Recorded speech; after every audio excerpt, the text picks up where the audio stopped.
네, 뉴스 분석 함께할 네 분 소개하겠습니다. 서정욱 변호사, 구자홍 동아일보 신동아팀 차장 나오셨습니다. 김관욱 정치연구소 미니소장, 장현주 민주당 법률위원회 부위원장 함께합니다. 어서 오세요. 안녕하세요. 네, 어제였죠. 이재명 민주당 대표가 위례 대장동 개발 특혜 의혹과 관련해 12시간 반에 걸쳐 검찰 소환 조사를 받았습니다. 조사를 마치고 검찰청사 밖으로 나온 모습 먼저 보고 오시겠습니다. 윤석열 검사 독재 정권의 검찰답게 역시 수사가 아닌 정치를 하고 있었다는 느낌이 듭니다. 진실을 발견하기 위한 조사를 하는 것이 아니라 기소를 목표로 조작을 하고 있다는 느낌을 지울 수가 없습니다.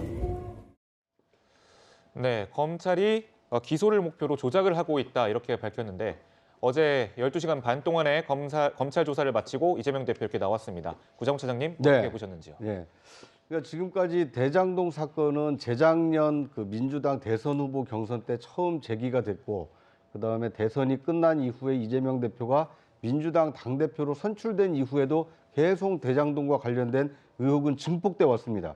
그런데 이제 그 당사자인 이재명 대표가 직접 검찰에 출석함으로써 이제 대장동 사건의 실체적 진실을 가리기 위한 이 법 절차가 시작됐다 이렇게 볼 수 있을 것 같습니다. 네. 근데 어제 저는 굉장히 좀 특이했던 것이 이재명 대표가 이제 검찰에 소환된 것은 당연한 일인데 네. 검찰에서 어떠한 얘기를 할 것인지에 대한 입장문이 굉장히 자세하게 공개가 됐습니다. 네. 읽는데 상당히 좀 시간이 걸리긴 하던데요. 물론 그런 것도 전 필요하다고 봅니다. 왜냐하면 아무리 그런 혐의를 받고 있다 하더라도 자신의 방어권을 최대한 확보하기 위해서 국민들이 알고 있는 것과 다른 자신의 입장을 설명하기 위해서 어떤 이제 이런 내용의 진술을 하겠다 이런 이제 입장문을 발표한 것인데 글쎄요. 그런데 이제 지금 중요한 것은 검찰이 어떤 증거를 가지고 이재명 대표에게 대장동 사건과 관련된 혐의를 두고 있는지 이것이 아직 공개가 안 된 상태이기 때문에 앞으로 검찰의 추가 수사 그리고 기소 여부 이런 것까지 지켜봐야 대장동 사건의 실체적 진실을 좀 알 수 있지 않을까 하는 생각이 듭니다. 네, 변호사님 지금 이재명 대표가 성남 FC 의혹으로 출석할 때부터 계속 검찰이 기소 방침을 정해놓고 있다. 이 부분을 굉장히 강조하고 있거든요. 그 이유는 뭐라고 보시나요? 일단 성남FC 관련해서 소환 조사를 받을 때도 답정 기소라는 말을 대표가 했습니다. 결국에는 검찰이 이번 소환 조사와 관계없이 기소할 것을 정해놓고 그다음에 어떻게 보면 형식적 요건으로 대표를 불러서 소환 조사를 하는 것이 아니냐 이제 이런 의혹을 제기한 건데요. 마찬가지로 검찰이 지금까지 보여준 행태에 의한다면 뭔가 증거를 가지고 그리고 물적 증거를 가지고 아직 기소 여부를 정하지 않은 상태에서 예단이 없이 수사를 한다라기보다는 기소를 할 것은 예정돼 있고 이재명 대표가 배임 혐의라든지 관련된 혐의가 있다는 것을 전제로 해서 수사를 진행하고 있다라는 인상을 지우기는 어렵습니다. 대표도 그런 것을 느낀 것 같고요. 이재명 대표 입장에서도 일단 소환해서 부르는 것 자체가 기소를 하기 위한 어떤 방편으로 보고 있다라는 생각이 들고 특히 이제 어제 조사 같은 경우에서도 어떤 물리적인 증거라든지 물적 증거라든지 객관적인 증거에 대한 어떤 확실한 제시나 이런 부분들은 별로 없이 관련된 대장동 일당들이 그동안 했던 진술들에 대해서 의견을 묻는 그런 진술들도 굉장히 많았다라고 전해지고 있거든요. 그만큼 검찰 입장에서는 이미 기소라는 것은 정해놓고 끼워 맞추기식 소환 조사를 하고 있는 거 아니냐라는 지적이 나올 수밖에 없을 것 같습니다. 네, 검찰 조사의 과정에 대한 약간 어떤 감정이 실렸을까요? 12시간 반의 조사 후 나오는 모습이 들어갈 때와는 조금이 좀 달랐던 것 같습니다. 그 모습 먼저 보고 오시죠. 왜 떨어요?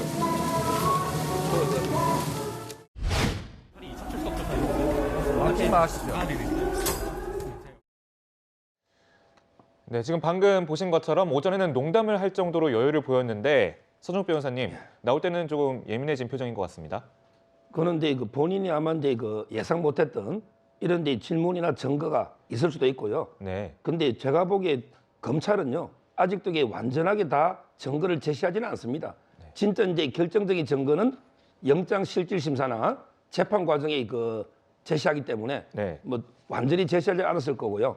제가 이재명 대표가 검사 독재 정권 또는 정치를 하고 있다 검사가 이런 비판을 하는데 제가 보기에 진짜 정치를 하는 거는 이재명 대표입니다. 아니 이재명 대표가 피의자로서 본인이 법리 논쟁을 검사하고 하고 그다음에 증거를 반박 증거를 만들어서 차분하게 다투면 되지. 왜 나와서 이게 검찰을 정치적으로 이게 독재다 아니다 이렇게 비판하는 거 이게 바로 여론전 이게 정치 아닙니까?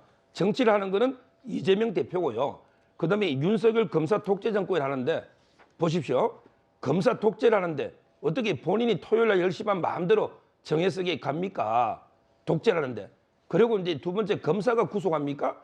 김용 정진상 전부 이게 법원이 판사님이 다 이게 증거를 보고 구속한 거 아닙니까? 이것도 말이 안 되고. 그다음에 검사 독재를 하는데 어떻게 국회에서 방탄을 열어서 체포동의안을 부결 노웅래도 시켰잖아요. 이게 독재입니까? 저는 지금 이제 그 검찰은 사법 시스템 내에서 정당하게 수사를 하고 있는 거고 이재명 대표도 이제 정치 그만하시고 사법 시스템 내에서 본인의 방어권을 행사하시면 된다 이래 봅니다. 네, 구정차장님 지금 이재명 대표가 조사 도중에도 박성준 대변인을 통해서 검찰이 고의로 지연 작전을 펼치고 있다 이런 공지도 직접 했습니다. 네. 그러니까 여러 가지 이유가 있겠지만 다시 검찰의 소환에는 응하지 않겠다 이런 의지도 엿보이더라고요. 네.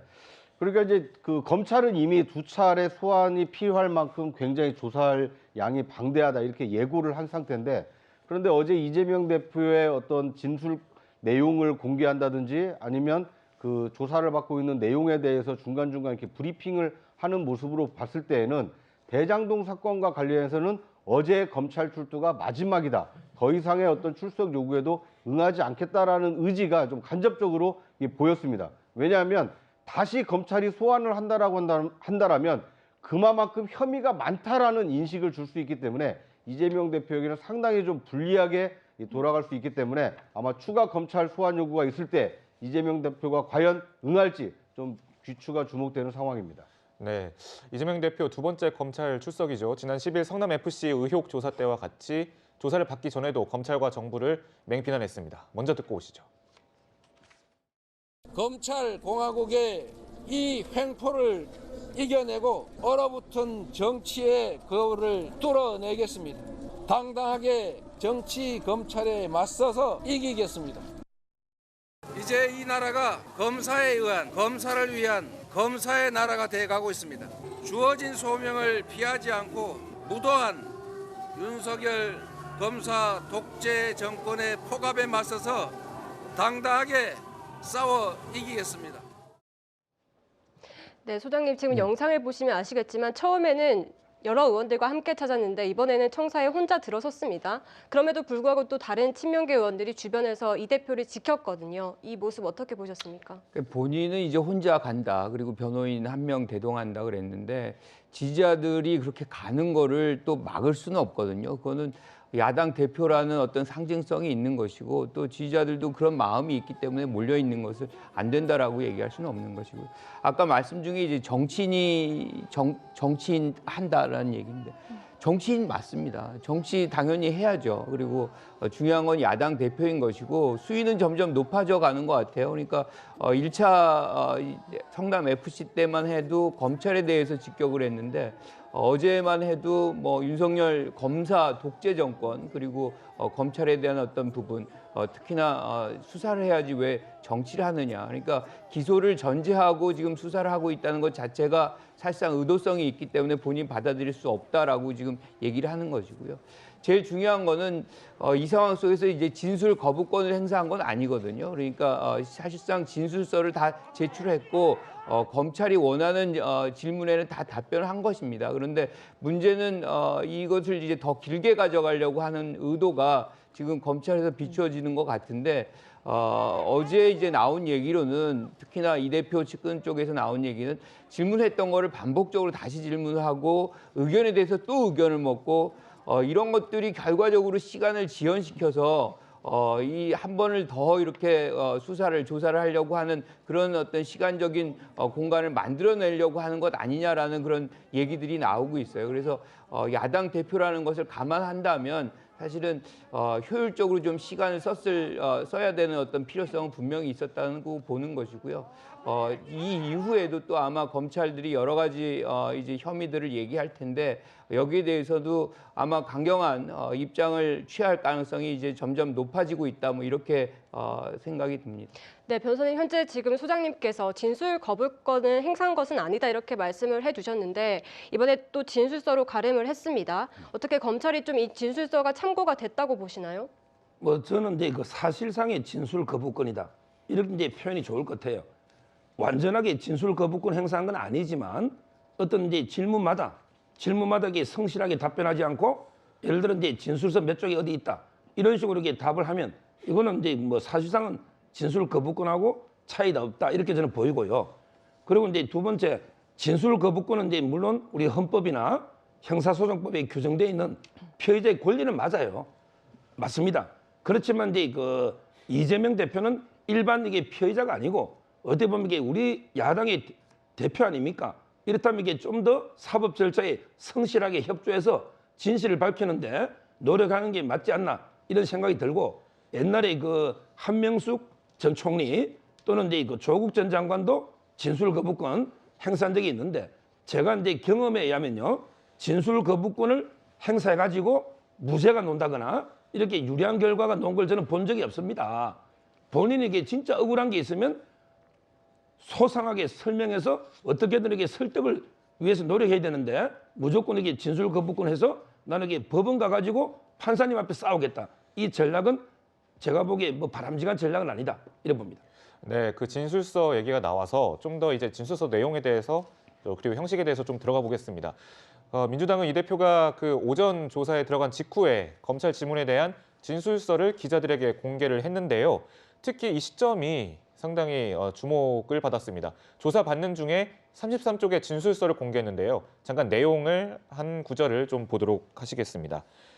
그 참나무 숲을 얘기를 했는데 참나무 숲인지 소나무 숲인지는 산에 올라 눈으로 보면 압니다. 그러면서 다람쥐가 물어온 도토리, 뭐 참나무에 잎과 가지를 모으고 등등등 이렇게 한다고 선언한다 해도 참나무 숲이 되지는 않습니다라고 이렇게 문구를 보시는 것처럼 제출을 했는데요.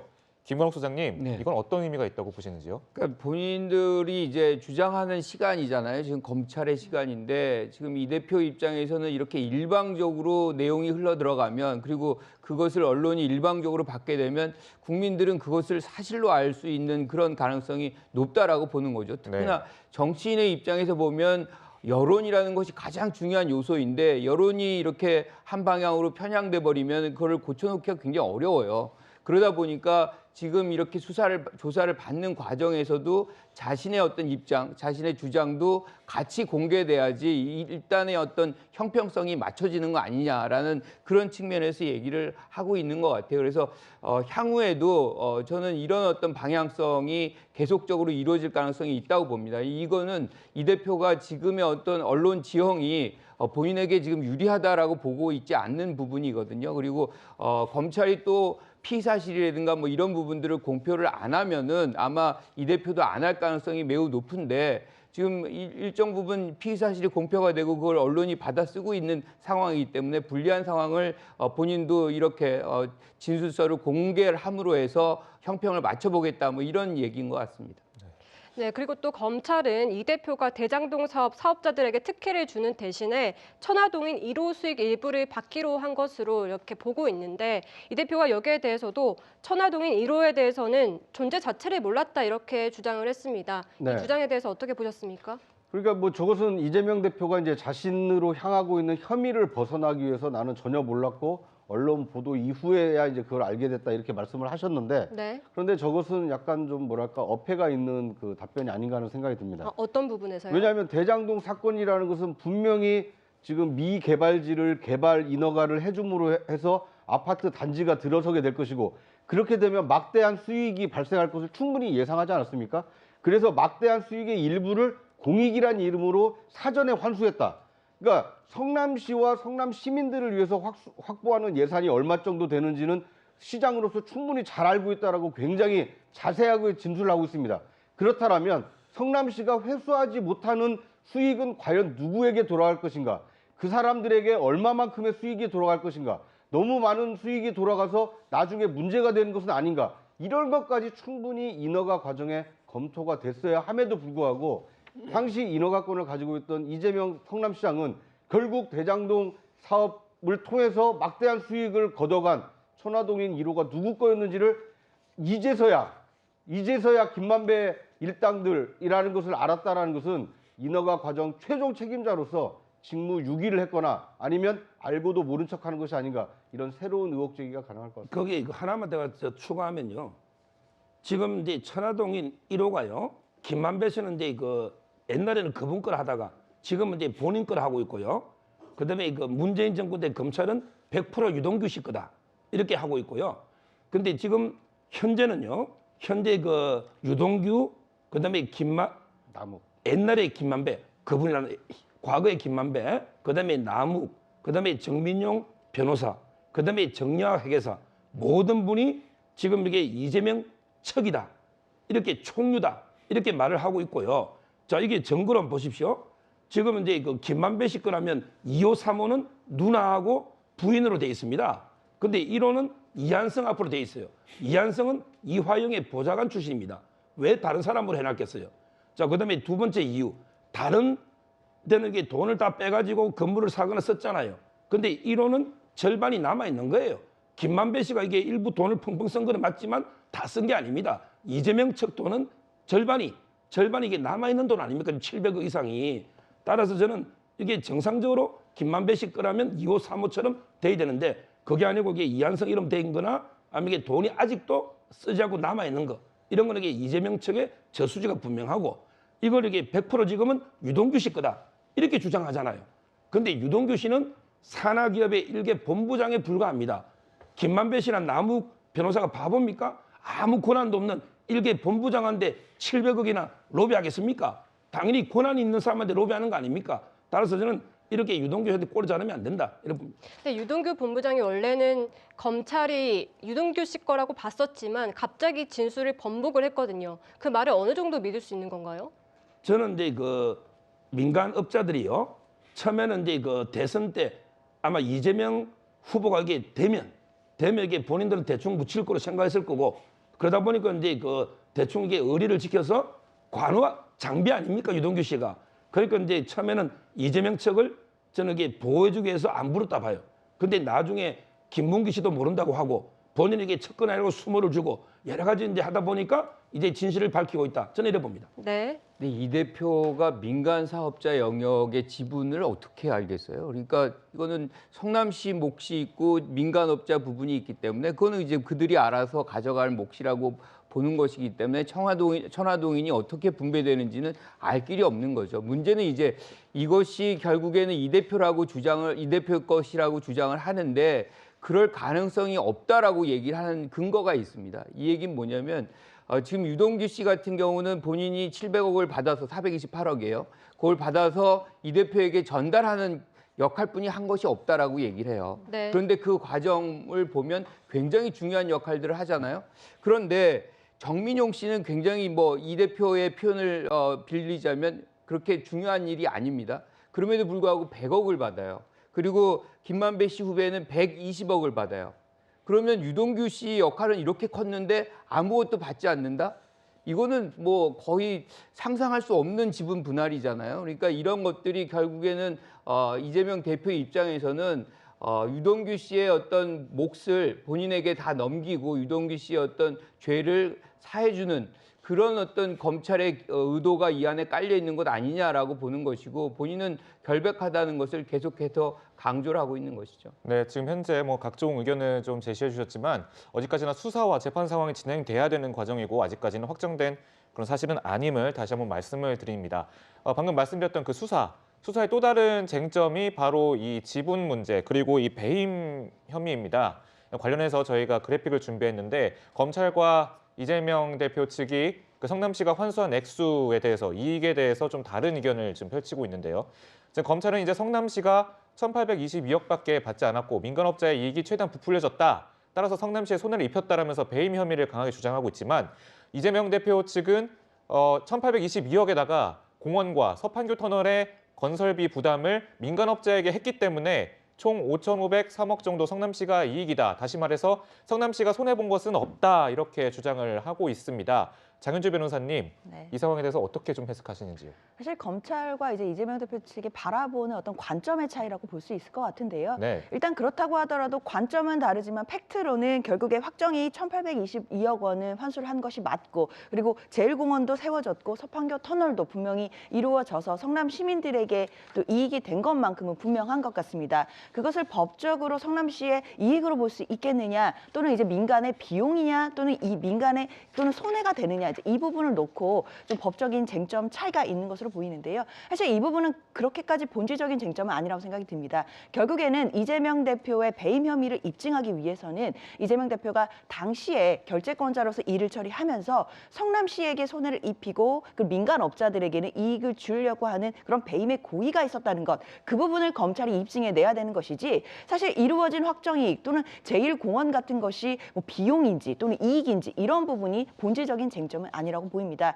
다만 이재명 대표가 계속 얘기하는 것처럼 이 대장동 사업 같은 경우에는 공공개발하려고 하던 것이 뒤집어져서 민간 100%로 가려고 하던 것을 이재명 대표가 막아서 그래도 민과 관의 합동 공공개발로 이루어져서 그나마의 이익을 환수할 수 있었던 그런 사업임은 분명합니다. 이재명 대표가 그 진술서에 작성한 것처럼 만약에 민간 100%의 그 개발, 뭐 예를 들어 부산의 LCT 같이 그렇게 개발했다라고 한다면 이 모든 이익들이 천문학적인 이익이 민간에게 다 몰아졌을 텐데요. 만약에 그렇게 됐으면 이재명 대표로서는 또 배임 혐의를 받지 않게 될 수 있는 건가라고 반문할 수 있을 것 같습니다. 그러면 이제 앞으로 지자체에서는 공공개발이라든지 이런 민관 합동 공공개발을 하기가 어려울 것 같습니다.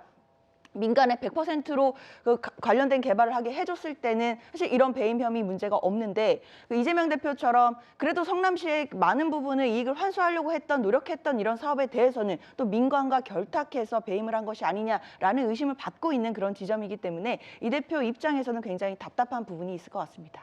네, 차장님, 지금 이 대표와 검찰 측의 신경전이 그야말로 좀 팽팽한 상황인데 네. 검찰은 다시 또 조사를 해야 된다는 입장입니다. 네. 근데 이 대표는 또 거기에 응하지 않겠다는 입장인데 만약에 불출석할 경우에 검찰이 어떤 조치를 좀 취할 거라고 보시나요? 네.